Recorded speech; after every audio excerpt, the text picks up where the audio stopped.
ರಾಜ್ಯದಲ್ಲಿ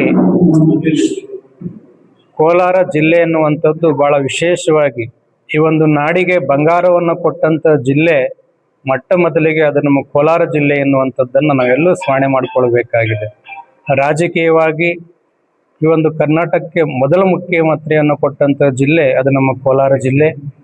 ಬಹುಶಃ ಆ ಒಂದು ಕೋಲಾರ ಜಿಲ್ಲೆಯಲ್ಲಿ ಕಳೆದ ಒಂದು ಸಂಪುಟದಲ್ಲಿ ಕೋಲಾರ ಜಿಲ್ಲೆಗೆ ಯಾವುದೇ ಒಂದು ಸಚಿವ ಸ್ಥಾನಮಾನಗಳು ಸಿಗಲಿಲ್ಲ.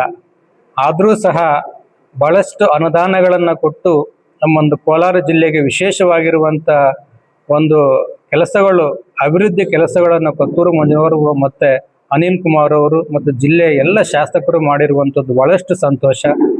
ಪ್ರಸ್ತುತವಾಗಿರುವಂಥ ಮುಂದಿನ 2 ವರ್ಷದ ಅವಧಿಯಲ್ಲಿ ನಮ್ಮ ಕೋಲಾರ ಜಿಲ್ಲೆಗೆ ವಿಶೇಷವಾಗಿರುವಂಥ ಸಚಿವ ಸ್ಥಾನಮಾನಗಳನ್ನು ಕೊಟ್ಟು ಈ ಬರಡು ಜಿಲ್ಲೆ ಅಂತ ಏನು ಹೆಸರಿದೆಯಲ್ಲ ಆ ಕೋಲಾರ ಜಿಲ್ಲೆಗೆ ಭಾಳ ವಿಶೇಷವಾಗಿರುವಂಥ ಅನುದಾನಗಳನ್ನು ಕೊಟ್ಟು ಅಭಿವೃದ್ಧಿ ಮಾಡತಕ್ಕಂಥ ಕೆಲಸ ಪ್ರಸ್ತುತ ಮುಂದಿನ ದಿನಮಾನಗಳಿಗೆ ಬರ್ತಕ್ಕಂಥ ಒಂದು ಸರ್ಕಾರ ಮಾಡಲಿ ಎನ್ನುವಂಥ ಮಾತನ್ನು ಹೇಳುತ್ತಾ, ಬಹುಶಃ ಈ ಒಂದು ಕೋಲಾರ ತಾಲೂಕಿಗೆ ಭಾಳ ವಿಶೇಷವಾಗಿ ನಮ್ಮ ಕೊತ್ತೂರು ಮಂಜುನಾಥ್ರವರು ಮತ್ತು ಅನಿಲ್ ಕುಮಾರ್ ಅವರು ಇಬ್ಬರೂ ಸಹ ಭಾಳಷ್ಟು ವಿಶೇಷವಾಗಿರುವಂಥ ಅನುದಾನಗಳನ್ನು ತಂದು ಶರವೇಗದಲ್ಲಿ ಅಭಿವೃದ್ಧಿ ಕೆಲಸಗಳನ್ನು ಮಾಡಿರುವಂಥವರಾಗಿದ್ದಾರೆ.